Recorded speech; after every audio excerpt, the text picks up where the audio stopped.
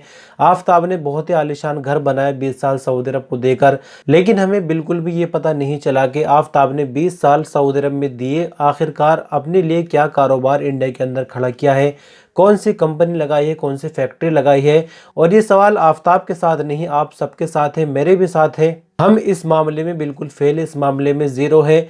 एक तरफ जब हम सऊदी अरब जाने की कोशिश करते हैं या किसी भी गल्फ़ देश में बाहर जाने की कोशिश करते हैं तो हमारे पास पर्याप्त पैसा नहीं होता कि हम जो खर्च है 1-1.5 लाख रुपए वो भी उठा सके। जो एजेंट वगैरह को पैसे जाते हैं वो भी हम कहीं ना कहीं से उधार करके लेते हैं।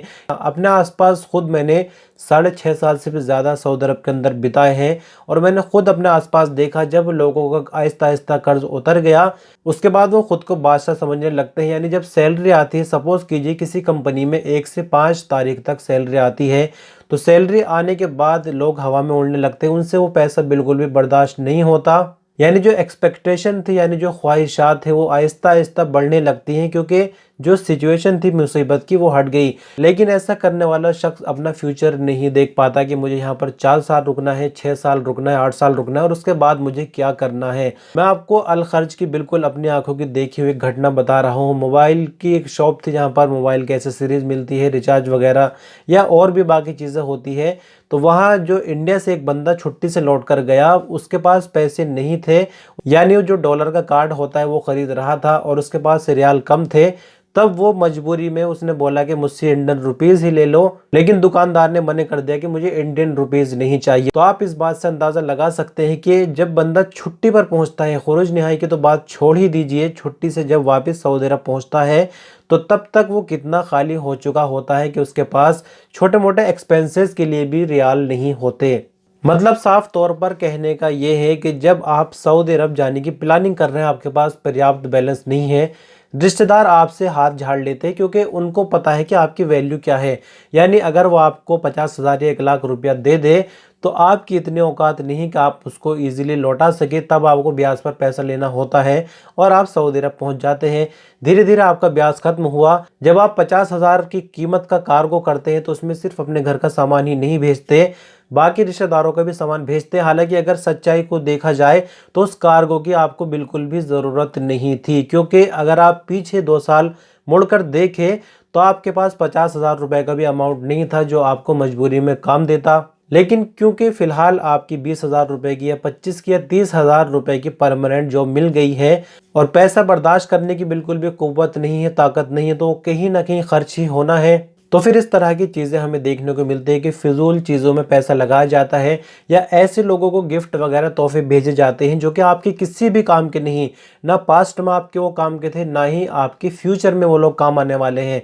आपके पास चंद पैसे हैं तो लोग आपकी इज्जत करते हैं, आपके पास पैसा नहीं है तो लोग आपसे कतराने लगते हैं। ये एक कड़वी सच्चाई है जिसको आपको दिमाग में डाल लेना चाहिए। मिसाल के तौर पे अगर आपकी फिक्स सैलरी 20,000 हो गई, 20,000 एक लेबर टाइप का बंदा भी आसानी से सऊदी अरब में कमा लेता है। अगर आप 20,000 रुपए पर मंथ सेव कर रहे हैं तो उसका तरीका ये है कि आपके घर का एक्सपेंसेस कितना है उसको लिखवाइए और सिर्फ उतना ही पैसा घर पर देना है। सपोज कीजिए 8,000 अगर आपके घर का महीने का खर्च है तो आप 10,000 दीजिए और घर पर कहिए कि इसी के अंदर अंदर आपको पूरा खर्च करना है और 10,000 आपका एक्स्ट्रा बचता है उसको सेविंग अकाउंट में डालिए। फिजूल की चीज़ों पर पैसा खर्च ना कीजिए। किसी और वीडियो में इस टॉपिक पर खुलासे के साथ खुलकर बात करेंगे कि सऊदी अरब के अंदर या गल्फ देशों में रहने वाले किस चीज़ में इन्वेस्ट कर सकते हैं जिससे में उनको अच्छा रिटर्न मिले। फिलहाल बहुत सिंपल शब्दों में आपको ये समझाना चाहूँगा, जिन लोगों ने 20-20 साल सऊदी अरब के अंदर या गल्फ देशों में लगाए, जब वो इंडिया वापस पहुँचते हैं खुरूज निहाई पर, क्योंकि एक्सपीरियंस उनको मार्केट का बिल्कुल भी नहीं होता, 2-4 लाख अगर उनके पल्ले में हो भी जाते हैं तो वो ऐसी जगह पैसा लगा देते हैं जिसकी उनको ज़ीरो नॉलेज थी और वो सारा पैसा डूब जाता है। तो अगर मैं एक एक पॉइंट को यहाँ पर डिटेल में पकड़ूँ तो वीडियो बहुत लंबी हो जाएगी और वीडियो की कोई कैटेगरी भी नहीं बन पाएगी। फिलहाल आप लोगों से यही रिक्वेस्ट है कि अपना पुराना वक्त बिल्कुल भी नहीं भूलना है और जो आप प्रेजेंट में हो ये वक्त हमेशा नहीं रहेगा, ये वक्त बदलेगा। लेकिन अगर आप यहाँ पर पैसे की कदर करते हैं और पैसा कल के लिए आज सेव करते हैं तो ये आपको ताकत देगा, रिश्तेदार भी आपसे जुड़े रहेंगे और फिजूल का कार्गो पर खर्च करना बंद कर दीजिए। एक फ़ोन आपने ले लिया, जब तक ये फ़ोन पूरी तरह से ख़राब नहीं हो जाता, काम कर रहा है, इसको चलाते रहिए। कभी भी आपकी ख्वाहिशात पूरी नहीं हो सकती, लेकिन अगर आप एक विज़न रखकर काम करेंगे, अभी देखिए सऊदी अरब में विज़न 2030 एक गोल रखा गया है, टारगेट रखा गया है जिसको लेकर काम हो रहा है और सऊदी गवर्नमेंट ने पूरी ताकत झोंक दी है।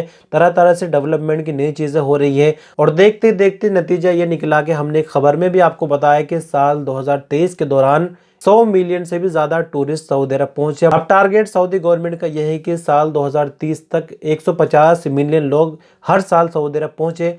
और जब टूरिस्ट सऊदी अरब आते हैं तो हर तरह से खर्च करता है, फ्लाइट का टिकट लेगा तब भी खर्च करेगा, होटल में रूम लेता है उसका रेंट पे करता है तब भी सऊदी गवर्नमेंट को ही कहीं ना कहीं पैसा जा रहा है, सऊदी अरब के अंदर खाने पीने की चीज़ खरीदता है तब भी सऊदी गवर्नमेंट को पैसा जाता है। तो टूरिस्ट से बहुत ज़्यादा कमाई सऊदी गवर्नमेंट को होती है। तो अगर आप अपना विज़न रखकर काम करते हैं तो आपको बहुत फ़ायदा होने वाला है। वरना तो जो वीडियो हमने आपको दिखाई कि सिर्फ एक घर मिला है 20 साल में आफ्ताब भाई को, मस्जिद की बात छोड़ दीजिए, मस्जिद बहुत अच्छी बात है माशाल्लाह, इसके लिए कोई बुराई वाली बात नहीं। लेकिन मैं पर्सनली अगर कहूँ कि मुझे बहुत ज़्यादा खुशी आफ्ताब की वीडियो को देखकर तब मिलती जब मुझे ये पता चलता कि आफ्ताब ने सऊदी अरब में 20 साल दिए और एक मस्जिद बनवाई, एक अपने लिए विला बनवाया और एक कंपनी खड़ी कर दी है जहाँ पर 50 वर्कर काम कर रहे हैं। लेकिन इस तरह की हमें कोई खबर कहीं देखने को नहीं मिलेगी। आपकी नज़र में अगर कहीं हो तो ज़रा बताइएगा। सऊदी अरब के अंदर जो कंपनी में आसपास लोग रह रहे थे उनको भी मैंने देखा और महसूस किया, फील किया कि सैलरी आने पर उनकी क्या हालत थी और देखते देखते जब महीने का एंड होता था तब क्या हालत उनकी हो जाती थी। इनफैक्ट अगर 2 महीने तक सैलरी नहीं आई तो खाने पीने के लाले पड़ जाते थे। फिलहाल तक के लिए इन्वेस्ट कैसे कर सकते हैं सऊदी अरब में या गल्फ देशों में रहते हुए उस पर भी बात नहीं करेंगे। सही तरीका क्या होगा इन्वेस्ट करने के लिए वो मैं आपको ज़रूर बताऊंगा। लेकिन फिलहाल तक बात पॉइंट की ये है कि आप सेविंग कैसे करें। तो सेविंग का बहुत आसान तरीका है, आपको बिल्कुल अपने ऊपर कंट्रोल रखकर सेविंग करनी है।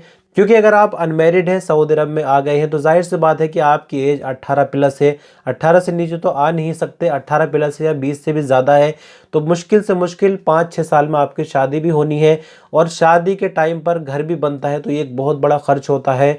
इंडिया के अंदर हर टाइम महंगाई बढ़ रही है और बिल्कुल भी अंदाज़ा नहीं होता जब काम छिड़ जाता है कंस्ट्रक्शन का।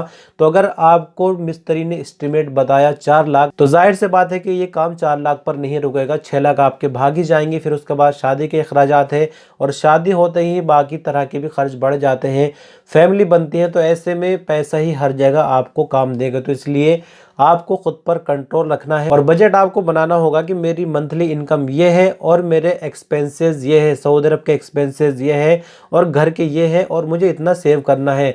बहुत से लोग आपको चिढ़ा सकते हैं, मेरे साथ भी ये चीज़ें हुई, कंजूस कहेंगे, कहने दीजिए, क्योंकि ये लोग टेम्परेरी है, ज़्यादा वक्त आपके साथ नहीं रहेंगे।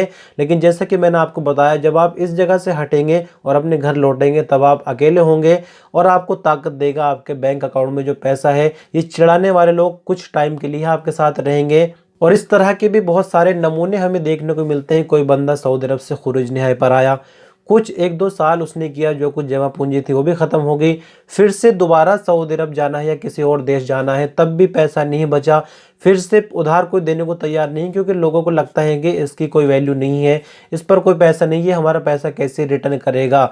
ये एक आम बात है, इसमें स्टेट की कोई बात नहीं हो रही, कास्ट की कोई बात नहीं हो रही, सभी की फैमिली का यही मैटर है और इसमें परिवार के साथ पंगा करने की बिल्कुल भी ज़रूरत नहीं है।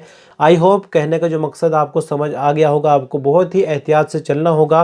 फिलहाल आप सेविंग पे काम करिए, पैसा जोड़िए इंशाल्लाह, और बाद में मैं आपको किसी दूसरी वीडियो में बताता हूँ कि आप इन्वेस्टमेंट कैसे कर सकते हैं, यानी इजी इन्वेस्टमेंट, जो कि आप सऊदी अरब में अपनी जॉब भी करते रहें और जो सेविंग का पैसा है उसको आप आसानी से कहाँ लगा सकते हैं जिससे आपको अच्छा रिटर्न मिले।